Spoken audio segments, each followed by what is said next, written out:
Testando. Boa tarde a todos. Bem-vindos à nossa casa, né? Mais uma palestra e passe. Vocês estão vendo aqui na tela, estava a campanha do cobertorzinho, né? Que é para os enxovais dos bebês, né? Quem puder colaborar aí com os cobertorzinhos para a gente poder completar os enxovais. Agora chega o frio, né? E sempre tem, a gente sempre encontra. Às vezes a pessoa também costura. Se você comprar o tecido, né, do cobertor, aquele plush, sai ainda mais em conta. Só comprar e fazer recortar, né, e fazer as laterais, né? Muita gente está fazendo isso. Está comprando a peça, né, e recortando e costurando as laterais. Porque é um tecido tão gostoso, né, esse tecido do cobertorzinho, né, de bebê. E sempre colabora, né? A gente podendo ajudar a casa. Tem pessoas que não querem colaborar trazendo o cobertor, pode colaborar também em espécie, né? É só se informar na recepção. E de repente você fala, olha, eu quero ajudar em espécie, né? Para o cobertorzinho, eles pegam e separam só para isso. Para o pessoal da... Porque nós temos um bazar aqui, do lado aqui, nós temos um bazarzinho só de roupa de criança, só de coisa de criança. Aqui. Do Ismênia, aqui na frente, é uma casinha, aqui é uma garagem. E de quarta-feira eles estão abertos, neste horário. E tudo que você imaginar vende, brinquedinho, roupa, cada coisa linda, e tudo baratinho. Mas esse bazar ajuda muito, muito a comprar as coisas para gestantes. Porque tudo que entra lá, todo recurso que entra, né, tudo que eles vendem lá, eles revertem em enxoval. Para as crianças, né, para os bebês. Tá? É muito interessante o trabalho das meninas aqui. É aqui na nossa calçada, do lado aqui do prato de sopa, tem uma garagem, né, e ali é o bazar só de criança, só de coisas de criança, de bebê. Né? Eu vou ler a nossa mensagem. Lembrando do nosso livro, tá, Maria Máximo, ainda está lá, né, está em promoção ainda, tá? R$25, uma história de amor ao próximo. É a biografia de Maria Máximo. Toda a história dela está nesse livro aqui. Ele foi pesquisado lá em Portugal. O autor ele foi lá para Portugal fazer toda a pesquisa de campo para poder trazer informações que sejam fidedignas, que nem diz, né? Fidedignas, que realmente são verdadeiras. Vou ler a nossa mensagem do livro Na Escola da Vida de José Carlos de Luca. Hoje é para falar com Deus. A oração é alimento indispensável à nossa alma. Ela é o nosso fio de ligação com Deus, através do qual somos fortalecidos, encorajados e inspirados pelas forças divinas. Aquele que ora se torna mais resiliente diante das lutas de cada dia. Age com mais acerto, pois se coloca em condições receptivas para captar a inspiração do alto. A oração tece uma verdadeira armadura espiritual contra as influências negativas vindas de mentes que não simpatizam conosco, estejam elas encarnadas ou desencarnadas. Orar pelos inimigos, conforme recomendou Jesus, desejando-lhes todo o bem de que necessitam, nos coloca em condições vibratórias superiores, onde o mal não nos alcança. Exatamente, a nossa maior proteção, nosso maior elo com Deus é a oração. É a oração. Não existe outra proteção para nós, não é verdade? A oração é tudo. E claro, quando você ora e quando você está em sintonia com o Pai maior, tudo que for negativo, tudo que for para se prejudicar, não chegará até você. Simplesmente irá retornar de onde veio. Então, por isso que nós temos que sempre estar em oração. Orai e vigiai, sempre, como Jesus nos orientou. Né? Hoje é o nosso irmão Carlinho que vai passar a sua mensagem para nós. E vamos fazer a nossa prece, rogando ao nosso Mestre Jesus, que nos abençoe, que nos ampare, que nos proteja, que nos envolva com o teu amor, com a tua paz e com a tua luz. Mestre amado, nos envolve com o teu amor, nos reconforta, nos ampara e nos fortalece, hoje e sempre, na fé e na esperança. Pai nosso que estais no céu, santificado seja o vosso nome, venha a nós o vosso reino, seja feita a vossa vontade, assim na terra como nos céus. O pão nosso de cada dia nos dai hoje, perdoai as nossas ofensas, assim como nós perdoamos a quem nos tem ofendido. E não nos deixeis cair em tentação, mas livra-nos, Pai, de todos os males, que assim seja. Graças a Deus e graças a Jesus. Graças a Deus.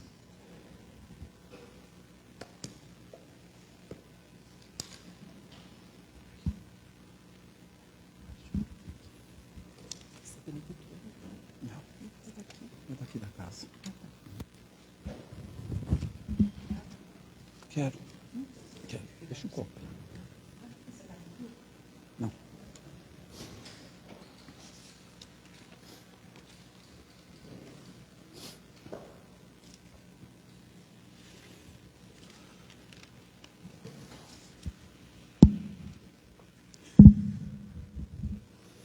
Minhas irmãs, meus irmãos, boa tarde. Minhas irmãs, meus irmãos, boa tarde. Opa, melhorou. Sejam todos bem-vindos a esta casa, a essa escola, a esta creche, a esse hospital espiritual. Nosso tema de hoje, pobre de espíritos. A gente entra na casa, lá na frente está escrito Casa dos Pobres. Pobres de quê? Não é? Será que é de matéria? Será que é de espírito? É uma questão a ser, né, definida. Nosso planeta Terra, nós temos ainda, né, prevalece ainda o egoísmo e o orgulho. Nós estamos num sistema de prova e expiação. Nós viemos lá da parte de primitivos, né? Hoje estamos aqui, expiação e provas. Estamos aprendendo alguma coisa ainda. Não é a primeira reencarnação nossa, não é a primeira encarnação. Estamos a caminho da luz ainda, né? Então, pobres de espíritos, nós temos a situação de conhecimentos, aprendizado.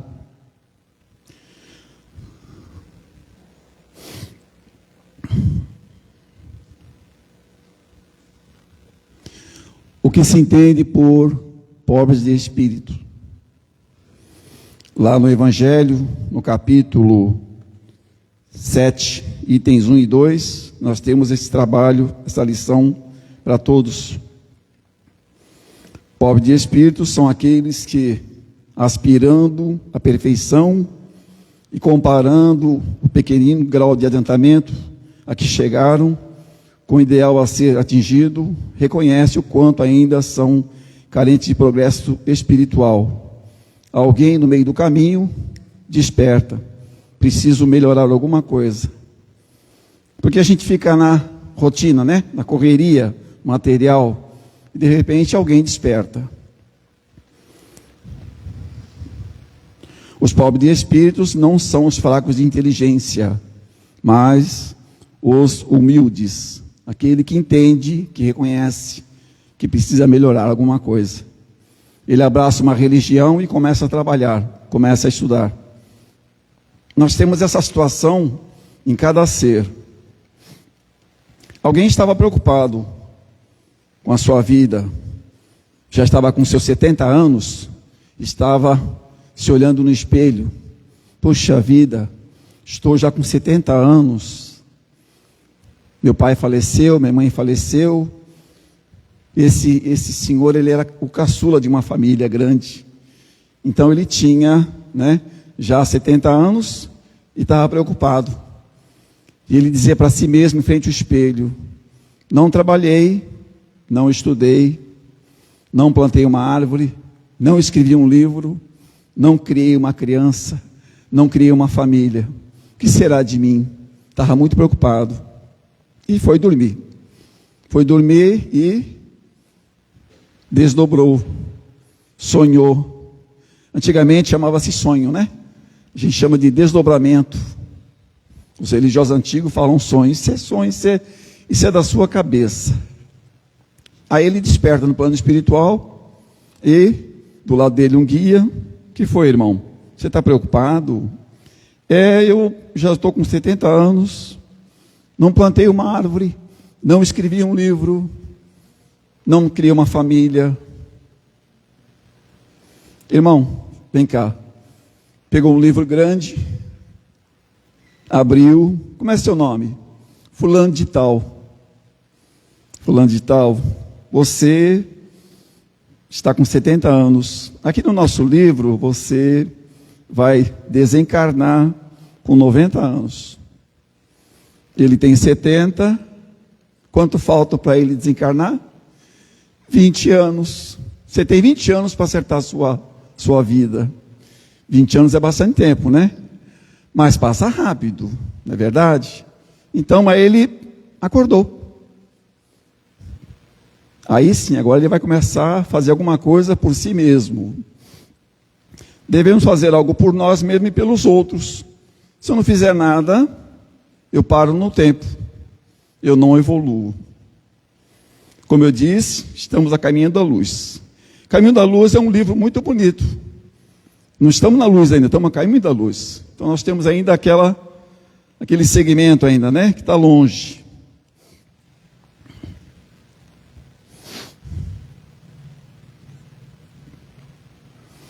E por reino de Deus, o que devemos entender? Para muitos do passado, o reino de Deus é um local. Inferno é um local e céu também é um local.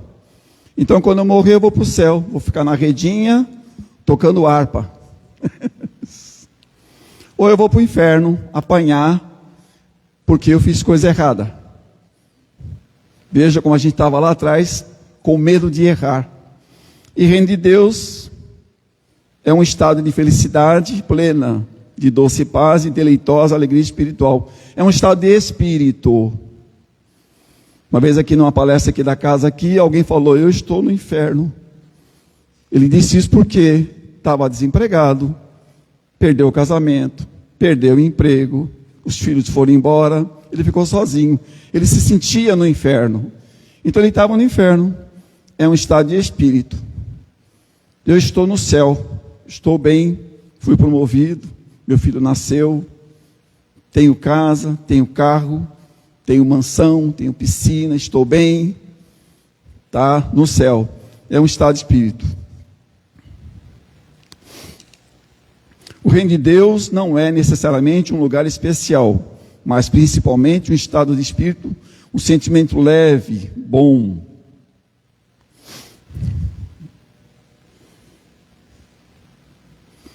Porque são bem-aventurados os pobres de espírito.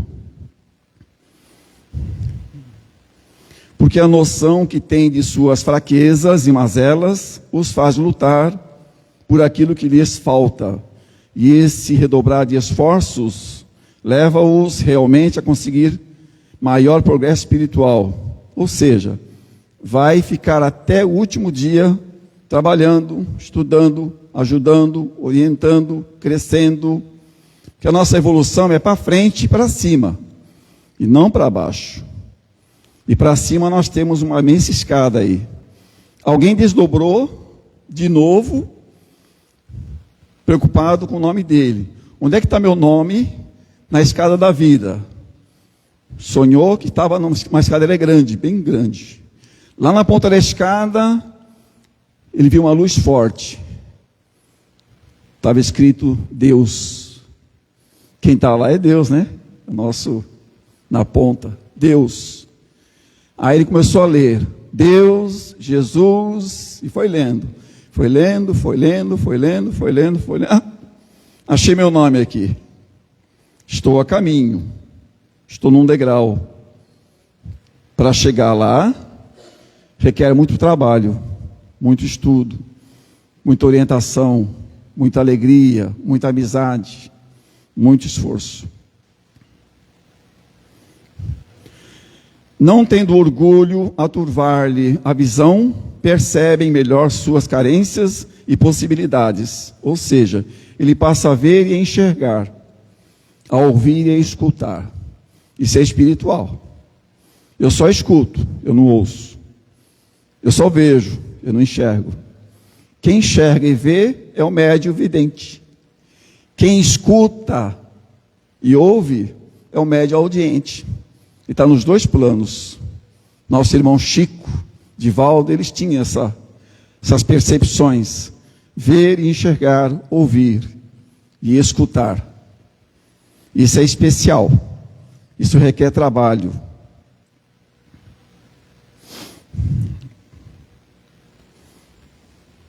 Porque os homens orgulhosos e vaidosos de sua inteligência não conseguem se levar até Deus?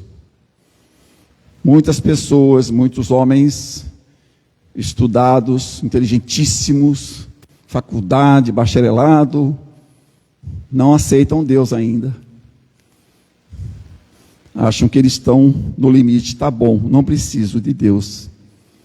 Porque em função do alto conceito que fazem de si próprios, consideram as coisas divinas, indignas de lhes merecer atenção. Só está preocupado com a parte material.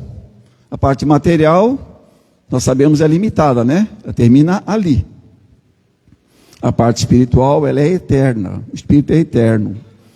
Quem cria a carne, papai e mamãe, gera um filho, né? E os espíritos foram criados por Deus, simples e ignorantes. E foi-lhes dado o livre-arbítrio. Agora é com vocês. Sigam em frente. Hoje todo mundo fala o que quer. A gente está virando uma bagunça aí, né? Muitas guerras, né? O pessoal acha que é dono do mundo, né? Então nós temos a inteligência limitada ao planeta Terra, que é de expiação e provas. Nós temos alguns missionários, mas são poucos. Missionário é aquele que a gente considera bom. Bom, chegou no patamar de bom, regeneração. Aí retorna para ajudar a gente. Nós somos muito ajudados pelos nossos missionários. Recebemos muitas ajudas deles, né? Chico Xavier, Divaldo, Bezerra, Teresa de Calcutá e outros, né? Maria Máximo, fundadora dessa casa, Eurípides Barçanufo e outros.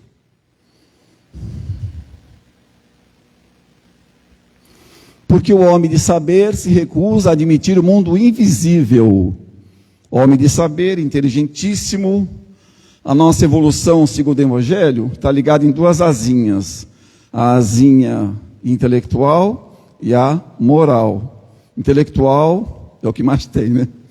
Tem muita gente intelectual, inteligentíssimos. Mas a parte moral ainda está a dever. Nós temos aí muitas crianças retornando, né? Autistas, né? Inteligentíssimas crianças. Agora a gente precisa corrigir a parte moral. Porque eles desafiam os pais. São muito inteligentes. E os pais ficam meio perdidos com isso. Por isso que a gente deve se preparar para isso. Porque o homem de saber se recusa a admitir o mundo invisível. Porque em função do alto conceito que fazem de si próprios, considera as coisas divinas, indignas de lhes merecer atenção. Os orgulhosos tomam a inteligência que possuem como medida da inteligência universal. Inteligência universal, inteligência terra, é outra inteligência. Universal, Deus. A inteligência que nós temos é da terra, limitada à terra. Não sabemos mais do que isso. Quem é bom em matemática, é bom em matemática. Mas a matemática é infinita. O engenheiro, bom em engenharia, estudou. Engenharia é infinita. Tudo que a gente estuda é ilimitado. Então, por mais que a gente faça faculdade, bacharelado, mestrado, sempre tem alguma coisa para aprender. Nós estamos em evolução ainda, tanto material como espiritual.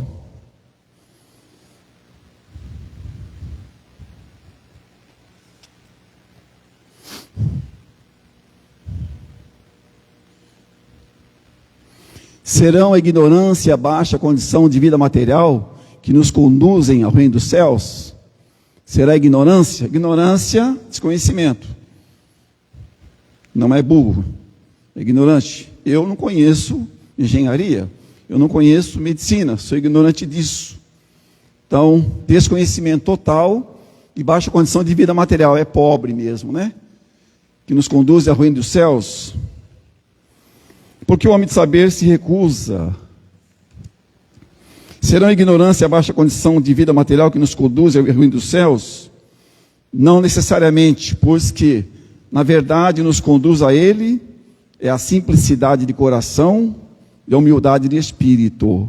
Para mim poder chegar perto dessa luz que eu estou falando, forte, Eu devo ter essa humildade e essa simplicidade. Jesus, simplicidade, humildade. Jesus pôs a humildade na categoria das virtudes que aproximam de Deus a criatura, e o orgulho entre os vícios que dele a afastam. A ignorância e a baixa condição de vida material não excluem vaidade e orgulho. Estão em todas as classes sociais. A vaidade, o orgulho, o egoísmo. Nós temos aqui um retrato da nossa irmã, Maria Máximo, fundadora da casa. Um grande exemplo para a gente, né? Fundou essa casa em 1937. Começou lá na frente. 37. Prato de sopa aqui. 44. 41. Casa maternal 44. Escola 47. E a nossa mocidade espírita em 1948. Foram 12 anos de trabalho. E sempre estudou, fazia palestras, trabalhava muito.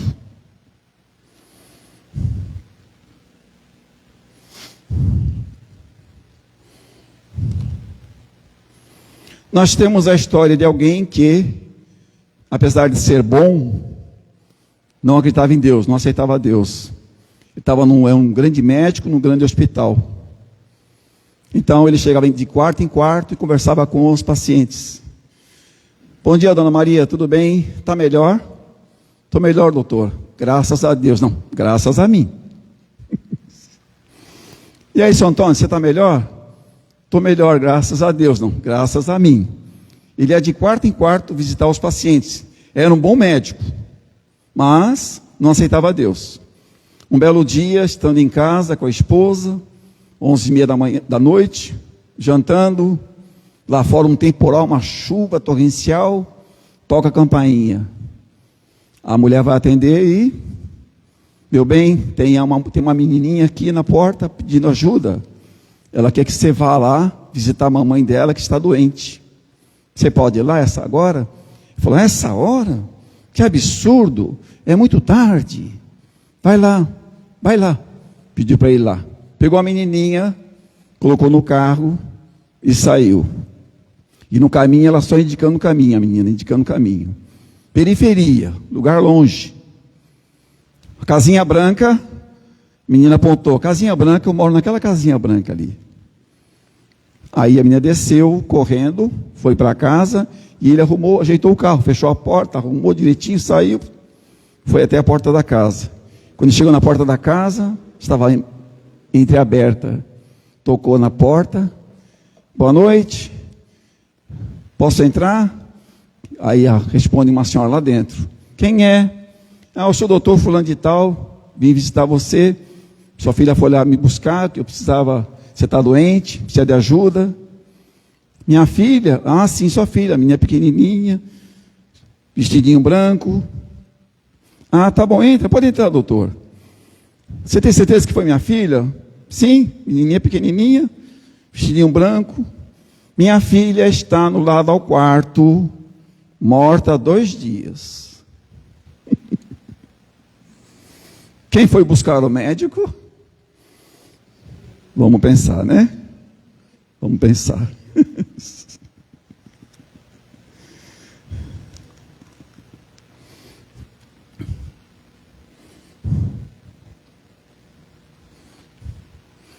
Somente aos pobres de espírito, isto é, aos humildes, estão abertas as portas do reino dos céus, pois que esses possuem a simplicidade de coração e a humildade de espírito. Sentimento sublime, reino dos céus. Bem-aventurados os pobres de espíritos, porque deles é o reino dos céus, disse Jesus, lá em Mateus 5, capítulo 5, versículo 3, iniciando o Sermão da Montanha. Situou assim a humildade espiritual, em primeiro lugar, entre as virtudes que precisamos adquirir para merecermos a glória das almas redimidas. Exegetas do Evangelho, adulterando por completo o sentido dessa máxima, pretende que ela proclame bem-aventurados os apoucados de inteligência, os retardados mentais, os idiotas e imbecis, Tal interpretação, todavia, é insustentável, pois a ser verdadeira, não haveria lugar no céu para os ricos de espírito, e o próprio Mestre, o expoente máximo de riqueza espiritual, que a terra já conheceu, ficaria de fora. Por pobre de espírito, na seção que Jesus empregou essas palavras, deve-se entender aqueles que, aspirando à perfeição e comparando com o ideal a ser atingido, o pequenino grau de adiantamento a que chegaram, reconhece quanto ainda são carentes de espiritualidades. Então nós temos aquele ser que está despertando ainda e que entende que ele precisa ser melhorado. A história daquele que esteve com Jesus e ele viu a luz de Jesus e levou um susto. E a pergunta do Senhor: por que me persegues? Lembram disso? Paulo, né? E ele ficou sem graça, caiu a ficha. Ele era o maior perseguidor dos cristãos. Aí ele ajoelha: que queres que eu faça, Senhor? E com aquela luz forte ele ficou cego. Mais tarde ele vai ter com o irmão que ele ia matar, dá um passe nele e ele volta a enxergar. Então o quadro vira, né? Então nós precisamos ter essa coisa de estar despertando no tempo certo. O tempo está aí para a gente aproveitar, mas ele precisa ser bem trabalhado. Então o planeta Terra ainda está, né, a caminho de. Nós todos somos perfectíveis, estamos no caminho da perfeição. Então não há que desanimar. Lá no Evangelho, lá na Bíblia, vós sois deuses. Isso é um elogio, né? Vós sois luz. Luz é o Espírito, não é? Que luz é essa? Forte ou fraca? Deuses com D minúsculo. Deus, D maiúsculo. Nosso grande Pai, né? Então essa coisa a gente está despertando no tempo certo. E a gente consegue levar isso para os nossos filhos. De repente não podemos parar para ficar pensando muito. Porque sabemos o necessário no momento, o tempo certo. Não sabemos tudo ainda. Temos ainda que estudar muito. Ela falou aqui na oração, né? A gente faz a oração, ora bastante. Oração, corta a palavra. Oração, ação. Orar mais ação, que é o trabalho de todos. E os religiosos têm muita responsabilidade em passar para a gente toda essa verdade, que nós temos que acompanhar o progresso. É isso. Vou fazer uma prece para a gente encerrar.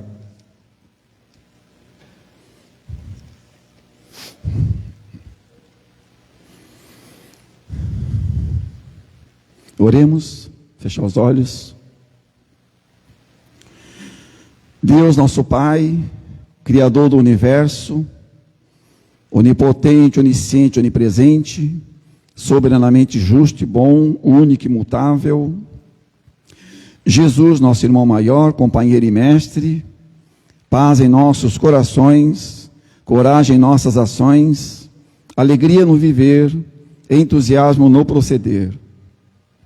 Senhor Jesus, obrigado mais uma vez pela vida, pelo amor, pela dor.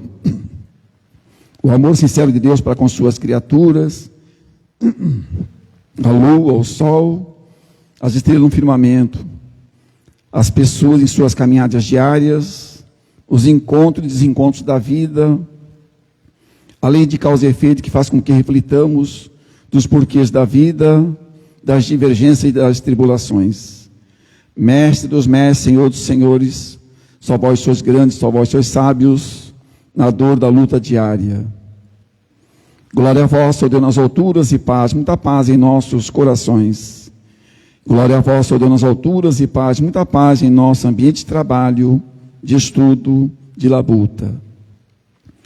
Graças mil, Senhor, sejam dadas pelo pão material que acabais de nos conceder. Não deixeis faltar nunca o pão espiritual do vosso amor, nem a nós, nem a nossa família, nossos amigos, nem aos nossos inimigos, pelos famintos da terra, pelos famintos do espaço, pelos irmãos que não comeram hoje, dá-lhes, Senhor, o pão, para o dia de amanhã, pela vossa infinita misericórdia e amor. Pai nosso que estais no céu, santificado seja o vosso nome, venha a nós o vosso reino, seja feita a vossa vontade, assim na terra como no céu.